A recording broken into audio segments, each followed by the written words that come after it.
Good morning વિદ્યાર્થી મિત્રો. આ ક્લાસમાં આ વિડિયો લેક્ચરમાં આપણે ભારતના વિદેશી વેપાર વિશે વાત કરીશું.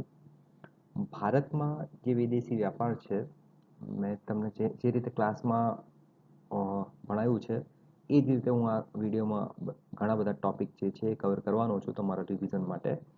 તો આ વિડીયો જે છે એ જોઈને તમે તમારું આખા યુનિટનું રિવિઝન કરી શકો છો. તો બહુ ધ્યાનથી સાંભળજો. ભારતમાં જે વિદેશી વેપાર છે, બરાબર, એની આ વિડીયોમાં આપણે વાત કરવાના છીએ. ભારતનો જે વિદેશી વેપાર જે છે એ પ્રાચીન સમયમાં કયા પ્રકારનો, તો તમને ખ્યાલ હોવો જોઈએ કે પ્રાચીન સમયમાં ભારતનો વિદેશી વ્યાપાર જે છે એ ખૂબ સારી રીતે ચાલતો હતો. અને પ્રાચીન સમયમાં ભારત એક મોટું કેન્દ્ર હતું વિદેશી વ્યાપાર માટે અને ઉત્પાદન માટે. અને આખા વિશ્વમાં ભારતના વિદેશી વ્યાપારનો હિસ્સો જે છે એ લગભગ 25% જેવો, ચોથા ભાગનો હતો. એટલે બહુ મોટું સેન્ટર જે છે વિદેશી વ્યાપારનું આપણું દેશ હતું. પછી ધીરે ધીરે કરીને એનું પતન થયું અને પછી અંગ્રેજોની નીતિઓના કારણે વધારે પતન થયું અને આપણું વિદેશી વેપાર જે છે ખૂબ ઓછું એનું વિશ્વમાં ભાગ થઈ ગયું. અને જ્યારે અંગ્રેજો થી આપણે આઝાદી મેળવી ત્યારે લગભગ 2% ભાગ હતું વિદેશી વ્યાપારનું આપણા વિશ્વ વેપારમાં. અને પછી ધીરે ધીરે કરીને આપણે પણ એ જે નીતિઓ હતી અંગ્રેજોની, એના સામે આપણા અર્થતંત્રને બચાવવા માટે અથવા આપણે સ્વનિર્ભરતા ઊભી કરવા માટે આપણે જે બંધ અર્થતંત્રની નીતિઓ અપનાવી, એ નીતિઓના કારણે આપણું વિદેશી વેપાર પાછું થોડું ઘટ્યું અને 1980-90 આવતા એ જે હિસ્સો હતો વિશ્વ વેપારમાં એ લગભગ 1% જેટલો બની ગયો. પછી એના પછી આપણે આપણા અર્થતંત્રને સ્વનિર્ભરતા તરફ લઈ જતા અને પછી એના પછી આર્થિક સુધારાઓ કર્યા આપણે 1991 પછી. એ આર્થિક સુધારાઓના કારણે અને આપણું જે ઔદ્યોગિકરણ થયા પછી જે આપણું વિશ્વ વ્યાપાર જે છે એમાં હિસ્સો ધીરે ધીરે કરીને વધતો ગયો અને હમણાં એટ પ્રેઝન્ટ આપણે લગભગ 2-2.5-2-2.5% જેવો હિસ્સો છે વિશ્વ વ્યાપારમાં. અને આગળ જે છે આપણા દેશનો હિસ્સો જે છે એ વધે એવી સંભાવનાઓ છે. તો આ સંદર્ભમાં આપણે વિદેશી વેપારની વાત કરીશું, બરાબર. પહેલા આપણે વિદેશી વેપારનો જે જથ્થો છે, બરાબર, એની વાત કરીશું આપણે. Volume of foreign trade. પછી આપણે વિદેશી વ્યાપારનું સ્વરૂપ અને એની દિશા જે છે એના વિશે વાત કરીશું. આ બધું જે છે એ ખરેખર આપણા વિદેશી વ્યાપારની લાક્ષણિકતાઓ છે. તો એના પછી આપણે બધી બીજી જે બાકી રહેલી લાક્ષણિકતાઓ છે એની પણ વાત કરીશું. એમાં કેટલીક લાક્ષણિકતાઓ જે આપણે જથ્થા, સ્વરૂપ અને દિશા રિલેટેડ જે ડિસ્કસ કરી એ પણ એમાં ઉમેરો કરીશું, બરાબર. Thank you.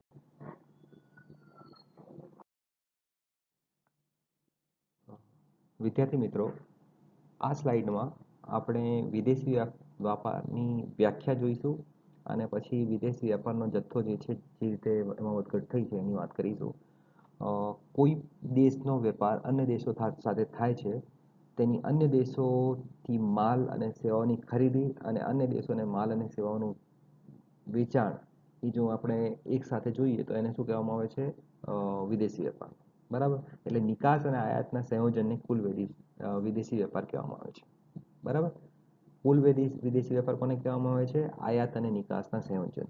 એટલે દેશની બીજા દેશોમાં થતી નિકાસ અને બીજા દેશોમાંથી આવતી જે આયાત છે એનો કુલ સરવાળો કરીએ તો આપણને શું મળશે? કુલ વિદેશી વેપાર. હવે આ વિદેશી વેપાર જે છે એ આપણા વિકાસ માટે અને જરૂરી હોય છે, આર્થિક વિકાસ માટે અને બીજા ઘણા એના લાભ હોય છે. એટલા માટે આપણે વિદેશી વેપાર જે છે એ કરતા હોઈએ છીએ બીજા દેશો સાથે. પહેલો લાક્ષણિકતા આપણે જોઈએ તો વિદેશી વેપારનો જે જથ્થો છે એની આપણે વાત કરીએ તો 1950-51માં 1250 કરોડથી વધીને 2018-19માં એ 58,62,433 કરોડ જે છે બન્યું છે, બરાબર. આ સમય દરમિયાન વેપારની તુલાની ખાત જે છે આ જ સમય દરમિયાન વેપારની તુલાની ખાધ જે છે એ 50 કરોડથી વધીને અને 12,33,575 કરોડ થઈ છે. એટલે અહીં એક તરફ તમે જોઈ શકો છો કે આપણો વેપારનો જથ્થો જે છે વધતો ગયો છે, પણ સાથે સાથે જે આપણી વેપારની તુલા, બેલેન્સ ઓફ ટ્રેડ કહેવામાં આવે છે, એમાં જે ડેફિસિટ છે, એમાં ખાધ જે છે, વ્યાપારની તુલાની ખાધ જે છે એ પણ વધતી ગઈ છે. બરાબર. તો એનું કારણ શું છે કે આયાતનું મૂલ્ય જે છે નિકાસ કરતા ઝડપથી વધ્યું છે. બરાબર. તો એ રીતે તમે સમજી શકો છો કે આપણા વિદેશી વેપારનો જથ્થો વધી રહ્યો છે, પણ સાથે સાથે એની વ્યાપારની તુલામાં જે ખાધ છે એ પણ વધી રહી છે.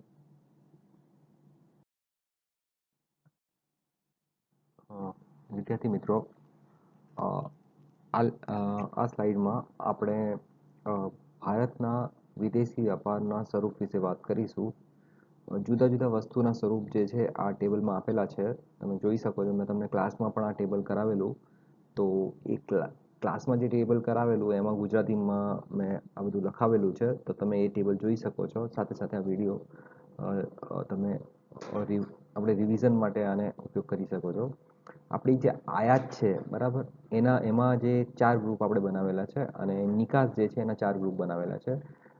પહેલું જે છે ફૂડ અને live animals, chiefly for food, means જે ખોરાક અને જીવતા પશુઓનું જે આપણે આયાત કરીએ છીએ, બરાબર, ખોરાક માટે, એની વાત છે. પછી કાચો માલ, બીજા નંબર પર કાચો માલ અને વચગાળાની વસ્તુઓ, ત્રીજા નંબર પર મૂડી વસ્તુઓ, કેપિટલ ગુડ્સ અને અન્ય વસ્તુઓ. બરાબર, આ રીતે 4 સમૂહ પાડેલા છે. પછી એક્સપોર્ટ એટલે નિકાસમાં આપણે 4 સમૂહ પાડેલા છે. ખેતીવાડી અને સંબંધિત વસ્તુઓ, પછી જે ખાણ અને મિનરલ્સની જે પેદાશો જે છે કોલસાને બાદ કરતા, એની વાત, બીજો સમૂહ એ બનાવવામાં આવ્યું છે. ત્રીજો સમૂહ ઔદ્યોગિક વસ્તુઓ અને અન્ય. બરાબર, આ 4 નિકાસની વસ્તુઓ છે. તો આયાત અને નિકાસની જે છે 1960 અને 61થી 2013-14 સાથે એને કમ્પેર કરીએ આપણે, તો તમે જોઈ શકો છો કે આપણી જે આયાત છે એમાં ખોરાકમાં આપણે સ્વનિર્ભરતા મેળવી છે અને કાચા માલની જે આયાત જે છે વધતી ગઈ છે, કેમ કે આપણો દેશ જે છે એ ઔદ્યોગિક દેશ બનતો ગયો છે. એટલે કાચા માલની આયાત વધી છે, જ્યારે કે ખોરાક અને એના સંબંધિત જે આયાત છે એ ઘટી છે. પછી કેપિટલ ગુડ્સ જે છે, એટલે કે મૂડી વસ્તુઓ, એની પણ આયાત ઘટી છે. એનું કારણ એ છે કે મૂડી વસ્તુઓ, જે મશીનરી જે છે, યંત્રો જે છે, એ આપણા દેશમાં આપણે બનાવતા થયા છીએ. તો આ રીતે તમે જોઈ શકો છો કે ભારતના વિદેશી વ્યાપારનું આયાતનું સ્વરૂપ બદલાયું છે. તો આ જે છે એક પોઈન્ટ તરીકે તમે લાક્ષણિકતામાં લખી શકો છો. બરાબર. એ જ રીતે નિકાસની વાત કરીએ તો ખેતીવાડી અને અન્ય પેદાશોની જે આપણે નિકાસ કરી રહ્યા હતા મુખ્યત્વે, એ ઘટીને અને 13.7% થઈ ગઈ છે 42.2%માંથી. તો એટલે આ શું બતાડે છે? આ બતાડે છે કે આપણું જે અવિકસિત દેશનું જે લાક્ષણિકતા હતી એ બદલતી ગઈ છે. આપણે હવે વિકસતા દેશ થયા છીએ, ઝડપથી વિકસતા દેશ થયા છીએ, એટલે આપણી નિકાસ જે છે એ બદલાય છે. એ જ રીતે જે ખાણોમાંની પેદાશો જે છે એની પણ નિકાસ જે છે ઘટી છે. શેની નિકાસ વધી છે? તો વધી છે, તમે જોઈ શકો છો કે ઔદ્યોગિક વસ્તુની નિકાસ જે છે વધી છે. તો એ 2000ની વર્ષમાં જે છે એ ઘણી વધી છે અને 2013-14માં તમે જોઈ શકો છો લગભગ 65%ની આજુબાજુ એ નિકાસ છે. અને એનું પણ એ કારણ છે કે બીજી અન્ય જે નિકાસ જે છે વધી છે. એ કેમ? એ કઈ નિકાસ છે? એ સેવાઓ, બરાબર, સેવા ક્ષેત્રમાંથી જે કમ્પ્યુટર અને જે ઇન્ફોર્મેશન ટેકનોલોજી રિલેટેડ જે ગુડ્સ છે, બરાબર, એની આયાત જે છે આમાં જોઈ શકાય છે. એટલે જે આપણી નિકાસ જોઈ શકાય છે. તો આપણી જે નિકાસની, ભારતના નિકાસની વાત કરીએ તો આપણે હાઈ ટેકનોલોજી ગુડ્સ જે છે એ બનાવતા થયા છીએ અને એની નિકાસ કરતા થયા છીએ. ઔદ્યોગિક વસ્તુ બનાવતા થયા છીએ અને એની નિકાસ કરતા થયા છીએ. એટલે હવે પ્રાથમિક પેદાશો જે છે એની નિકાસ ઘટી છે, જ્યારે કે ઔદ્યોગિક અને સેવા ક્ષેત્રોમાંથી થતી નિકાસો જે છે વધી છે. તો આ રીતે આપણે સમજી શકાય કે ભારતના વિદેશી વ્યાપારમાં આયાત અને નિકાસ જે છે એનું સ્વરૂપ બદલાયું છે. આના ઉપરથી તમે લખી શકો. બરાબર. વિદ્યાર્થી મિત્રો, હવે અહીંયા આપણે જોઈએ તો આપણી જે વિદેશી વ્યાપારની દિશા, એવી લાક્ષણિકતા પણ આપણે લખી શકીએ છીએ. બરાબર. જે તમને ક્લાસમાં સમજાયું કે વિદેશી વેપારની દિશા કઈ રીતે બદલાય છે. તો આના માટેનું એક મેં તમને જે ટેબલ છે એના માટેનું એક ટેબલ જે છે એ ક્લાસમાં દોરાવ્યું હતું, અને કઈ રીતે જુદા જુદા દેશો સાથેનું જે વ્યાપારની દિશા જે છે બદલાઈ ગઈ છે એ મેં તમને ક્લાસમાં સમજાવ્યું હતું. હવે અહીંયા કેટલાક પોઈન્ટ મેં આ વિડીયોમાં કવર કર્યા છે. તેમાં જોઈ શકો છો કે ભારતના તમામ મોટા ટ્રેડિંગ બ્લોક્સ અને વિશ્વના તમામ ભૌગોલિક પ્રદેશો સાથે વેપારી સંબંધો છે, બરાબર, આજની તારીખમાં. પછી તાજેતરના વર્ષોમાં ભારતના વેપારમાં બજારમાં નોંધપાત્ર વિવિધતા જોવા મળી છે. આનાથી દેશને ઘટતી વૈશ્વિક માંગનો સામનો કરવામાં મદદ મળી છે, બરાબર. એટલે કે આપણા જે વિદેશી વ્યાપારનું જે વૈવિધ્ય છે, ઘણા બધા દેશો સાથે આપણે વેપાર કરીએ છીએ અને ઘણા બધા ટ્રેડિંગ બ્લોક સાથે, એટલે એ વૈવિધ્ય વધ્યું છે, બરાબર. આપણી દિશા જે છે, આપણે કેટલાક જે બ્રિટન, ઇંગ્લેન્ડ અને કેટલાક કોમનવેલ્થના દેશો સાથે જ વેપાર કરતા હતા ભારતની આઝાદી પહેલાં. એ દિશા બદલાઈ છે. હવે ઘણા બધા દેશો સાથે આપણે વેપાર કરીએ છીએ. પછી ભારતનો યુરોપ અને અમેરિકા સાથેનો જે વેપાર હિસ્સો જે છે ઘટી ગયો છે, જ્યારે વર્ષોથી એશિયા અને આફ્રિકાનો વેપાર જે છે એ વધ્યો છે, બરાબર. એટલે એશિયા અને આફ્રિકાના દેશો સાથે આપણો વેપાર હવે વધ્યો છે, જ્યારે યુરોપ અને અમેરિકા સાથેનો વેપાર ઘટ્યો છે. એટલે વિકસિત દેશો સાથેનો વેપાર જે છે એ હિસ્સો ઘટ્યો છે, જ્યારે કે વિકસતા દેશો સાથે અને ગરીબ દેશો સાથે આપણો વેપાર વધ્યો છે.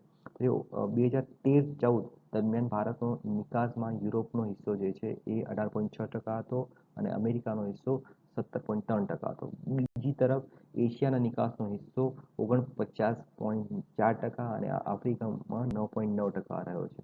નિકાસના ટોચના 5 દેશો જે છે એ USA, UAE, ચીન, હોંગકોંગ અને સિંગાપોર છે.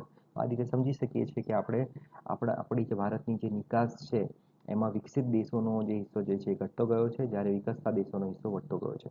આયાતની દિશાને ધ્યાનમાં રાખીએ તો 2013-14 દરમિયાન ભારતની કુલ આયાતમાં સૌથી વધારે ટકાવારી એશિયાનો હિસ્સો છે, જે લગભગ 61% જેવો છે. ત્યારબાદ યુરોપ અને અમેરિકા છે, અનુક્રમે 15.6% અને 12.8% છે. આયાતના ટોચના જે 5 દેશો જે છે ચીન, સાઉદી અરેબિયા, યુએઈ, USA અને સ્વિટ્ઝરલેન્ડ છે. તો આ રીતે જોઈ શકાય છે કે વિકસિત દેશોની ટકાવારી ઘટી છે આયાતમાં અને વિકસતા દેશોની વધી છે. તો આ રીતે તમે જોઈ શકો છો કે ભારતના વેપારની દિશા જે છે એ બદલાઈ રહી છે. અને મેં તમને ત્યાં પણ તમને આપેલું હતું આપણી ક્લાસરૂમમાં પણ. વિદ્યાર્થી મિત્રો, આ સ્લાઇડમાં તમે ભારતના વિદેશી વેપારની લાક્ષણિકતાઓ વિશે ભણશો. હવે ઓલરેડી એના પહેલાંની સ્લાઇડ જે છે એમાં આપણે ભારતના વિદેશી વ્યાપારની કેટલીક લાક્ષણિકતાઓ વિશે ઓલરેડી વાત કરી ચૂક્યા છીએ, બરાબર. જેમાં આપણે ભારતની જે વિદેશી વ્યાપારની લાક્ષણિકતાઓ આ સ્લાઇડમાં આપેલી છે, એમાંથી આપણે 5 નંબરની, 6 નંબર, 7 અને 8 નંબર આ બધા જે છે એ આપણે કવર કરી ચૂક્યા છે. વેપારના પ્રમાણ અને વેપારના મૂલ્યમાં વધારો, બરાબર. પછી નિકાસના સંયોજનમાં પરિવર્તન, આયાતના સંયોજનમાં પરિવર્તન, વિદેશી વેપારની બદલાતી દિશા, આ બધું જ ટેબલ સાથે આપણે આના પહેલાંની સ્લાઇડ્સમાં કવર કરી ચૂક્યા છે. તો આના સિવાય આપણે જોઈએ તો પહેલો પોઈન્ટ છે કુલ રાષ્ટ્રીય આવકનો વધતો હિસ્સો. એટલે આપણી જે કુલ રાષ્ટ્રીય આવક જે છે, જેને આપણે જીડીપી કહીએ છીએ, એમાં ફોરેન ટ્રેડ એટલે કે વિદેશી વ્યાપારનો હિસ્સો જે છે એ વધતો જાય છે. આપણી જે રાષ્ટ્રીય આવકના હિસ્સા તરીકે જો જોઈએ વિદેશી વ્યાપારને, તો એનો હિસ્સો જે છે એ વધતો ગયો છે. 1950-51થી લઈને હજી સુધી હિસ્સો જે છે એ વધતો ગયો છે, બરાબર. તો એ એક બહુ મોટી લાક્ષણિકતા છે આપણા વિદેશી વ્યાપારની. બીજું પોઈન્ટ આપણે જોઈએ તો વિશ્વ વ્યાપારની જે ટકાવારી જે છે એમાં આપણે ભારતનો વિદેશી વ્યાપાર ઓછો છે, તો વિશ્વ વ્યાપારમાં આપણી જે ટકાવારી જે છે ઓછી છે, બરાબર. એટલે જો જોઈએ તો આપણો લગભગ જે વખતે આપણને આઝાદી મળી હતી એ વખતે આપણો લગભગ 2% જેવો હિસ્સો હતો, બરાબર. આ જ હિસ્સો જે છે પ્રાચીન સમયમાં એવું કહેવાય છે કે એ લગભગ 25% જેવો, એટલે કે 1/4 જે છે, ચોથા ભાગની જે આખા વિશ્વની જે વિદેશી વેપાર થતો એ ભારત દ્વારા થતો. એક બહુ મહત્વની વાત છે. પણ જ્યારે અંગ્રેજો ગયા એ વખતે એ હિસ્સો જે છે 2% જેવો, 2-2.5% જેવો હતો. અને એ પાછો ભારતની જે બંધ વ્યાપારની નીતિ હતી વિદેશી વ્યાપારની, એના કારણે ઘટ્યો અને 1980-90ની આજુબાજુ એ હિસ્સો જે છે 1% જેવો થઈ ગયો. એના પછી જે આર્થિક સુધારા થયા એના કારણે એ હિસ્સો વધતો ગયો છે અને પાછો એ હિસ્સો જે છે 2-2.5% જેવો થઈ ગયો છે. પણ તેમ છતાં જોવું જોઈએ તો વિશ્વ વ્યાપારની જે ટકાવારી જે છે ભારતની એ ઓછી છે, બરાબર. બીજા બે જે ત્રીજો અને ચોથો પોઈન્ટ છે તમે જોઈ શકો છો કે આપણો વિદેશી વેપાર જે છે દરિયાઈ વેપાર કહેવામાં આવે છે અને એ થોડા બંદરો પર નિર્ભરતા છે. એટલે મુખ્યત્વે જે વિદેશી વેપાર થાય છે એ દરિયાઈ માર્ગે થાય છે અને કેટલાક જે મહત્વના જે બંદરો છે મોટા મોટા બંદરો જેમ કે મુંબઈમાં, કલકત્તામાં, ચેન્નઈમાં અને બરાબર એવા જે મોટા મોટા બંદરો છે એના ઉપર એની નિર્ભરતા છે, બરાબર. તો એવા મોટા બંદરો જે છે એના ઉપર નિર્ભરતા અને દરિયાઈ વેપાર એ આની એક મહત્વની લાક્ષણિકતા છે. પછી આપણે 4 જે છે 5, 6, 7, 8 એ ઓલરેડી કવર કરી ચૂક્યા છીએ એટલે આપણે 9 ઉપર જઈશું.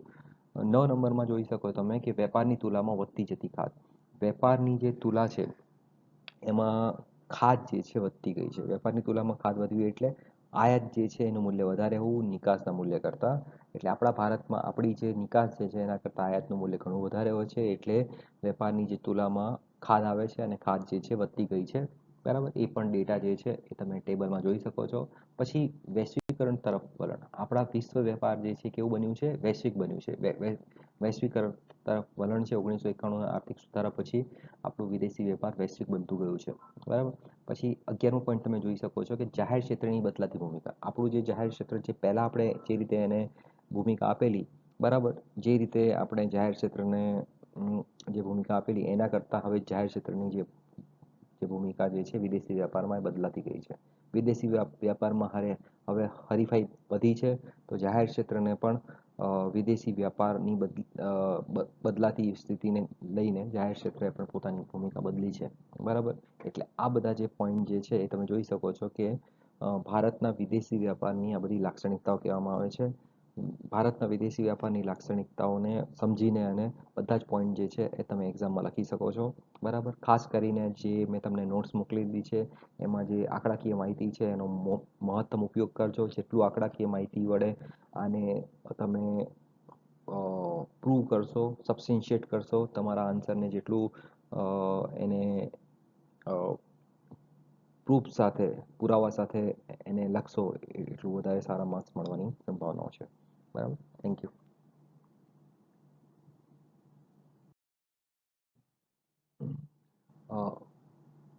વિદ્યાર્થી મિત્રો,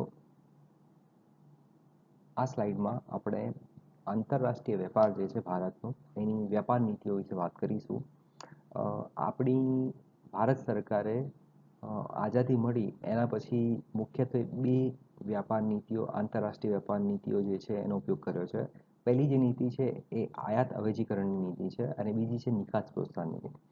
ભારતને આઝાદી મળી, બરાબર, ત્યારે અંગ્રેજોની નીતિના કારણે આપણું જે અર્થતંત્ર જે છે એમાં જે સ્વનિર્ભરતા આવી જોઈએ અને જે ઔદ્યોગિકરણ થવું જોઈતું હતું એ થયું નહોતું.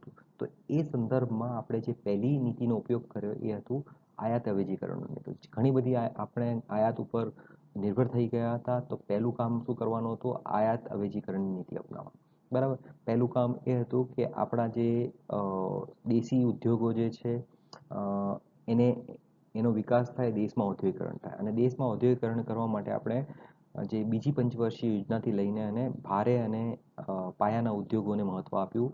એમાં મોટું ભારે મૂડીરોકાણ કર્યું.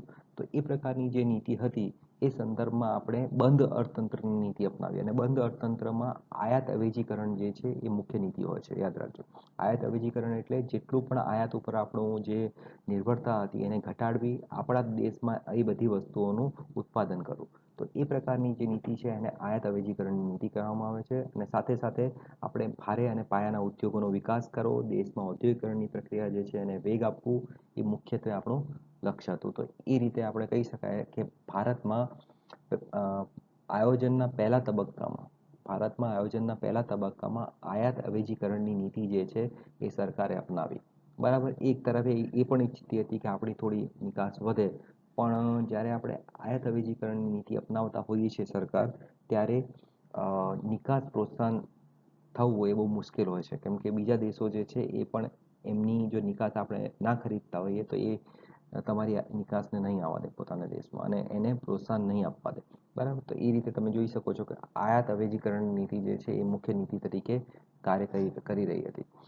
બીજું આપણે જો જોઈએ આના પછીનું તમે જો તો નિકાસ પ્રોત્સાહનની નીતિ જે છે એ ક્યારે અમલમાં આવી, તો તમે જોઈ શકો છો કે નિકાસ પ્રોત્સાહનની નીતિ જે છે એ ખરી રીતે તો 1980થી આપણે પોતાના અર્થતંત્રને ઉદાર અર્થતંત્ર તરીકે ઉદાર અર્થતંત્રની નીતિઓ જે છે એ પોતાના દેશમાં આપણે અમલમાં મૂકતા હતા.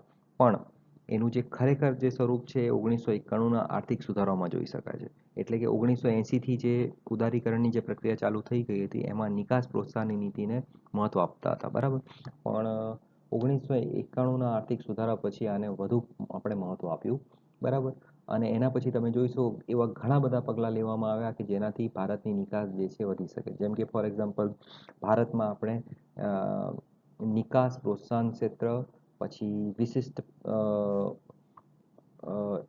આર્થિક ક્ષેત્રો જે છે જેને આપણે ઇપીઝેડ અને એસઈઝેડ કહીએ છીએ, એક્સપોર્ટ પ્રમોશન ઝોન અને સ્પેશિયલ ઇકોનોમિક ઝોન. બરાબર. આ જે નિકાસ પ્રોત્સાહનના જે ક્ષેત્રો છે અને વિશિષ્ટ આર્થિક ક્ષેત્રો જે છે એની રચના કરીને એ કેટલા એવા વિસ્તારો જે છે એમને ઇપીઝેડ અને એસઈઝેડ તરીકે આપણે વિકસાવ્યા અને એમાં જે છે એને આપણે નિકાસને દેખીતી રીતે પ્રોત્સાહન આપવા માટેના ઘણા બધા પગલાં લીધા. બરાબર. અને બીજું જે આમાં તમે જોઈ શકો છો કે એવા ઘણા બધા એવી સરકારની અંદાજપત્રમાં નીતિઓ હતી કે જે નિકાસને વધારે. બરાબર. નિકાસ માટેની જે મશીનરી હતી એના ઉપર જે આયાત કર લાગતું હતું એમાં પણ ઘણો બધો ઘટાડો કરવામાં આવ્યો અને એને માફ કરી દેવામાં આવ્યું. એવા ઘણા બધા નીતિઓ જે છે આપણે નિકાસને પ્રોત્સાહન આપવા માટે સરકારે લીધી. એટલે એના પછીની જે નીતિ છે 1991 પછીની જે નીતિઓ છે એ મુખ્યત્વે આપણે નિકાસને પ્રોત્સાહન આપવા માટેની નીતિઓ છે. બરાબર. અને ખૂબ મહત્વની નીતિઓ છે જેનાથી નિકાસ જે છે એ આપણા દેશની ધીરે ધીરે કરીને વધી છે. બરાબર. તો એ રીતે તમે જોઈ શકો છો કે આંતરરાષ્ટ્રીય વેપારની નીતિઓમાં પહેલી જે નીતિ આપણે અમલમાં મૂકી એ આયાત અવેજીકરણની નીતિ હતી અને એના પછી જે હાલની તારીખમાં જે નીતિ મહત્વમાં અમલમાં મૂકવામાં આવી છે એ નિકાસ પ્રોત્સાહનની નીતિ છે અને એનાથી આપણી નિકાસ વધે એવા ઘણા બધા પગલાં જે છે એ સરકારે લીધા છે. જેમ કે ફોર એક્ઝામ્પલ હમણાં મેક ઇન ઇન્ડિયા પ્રોગ્રામ ચાલે છે, સ્કિલ ડેવલપમેન્ટ પ્રોગ્રામ ચાલે. આ બધા જ પ્રોગ્રામો બધા જ જે નીતિઓ છે સરકારની કોના માટે છે કે ભારતમાં ઉત્પાદન વધી શકે અને ભારતમાં ઉત્પાદન વધે અને આપણે નિકાસ જે છે એ વધી શકે ભારતની. તો નિકાસ પ્રોત્સાહન માટેની ઘણી બધી નીતિઓ અંદાજપત્રમાં રજૂ કરવામાં આવે છે અને એનો અમલ કરવામાં આવે છે. બરાબર. તો આ રીતે આંતરરાષ્ટ્રીય વેપાર નીતિઓ આ રીતે ભારતમાં અમલમાં મુકાઈ છે. બરાબર.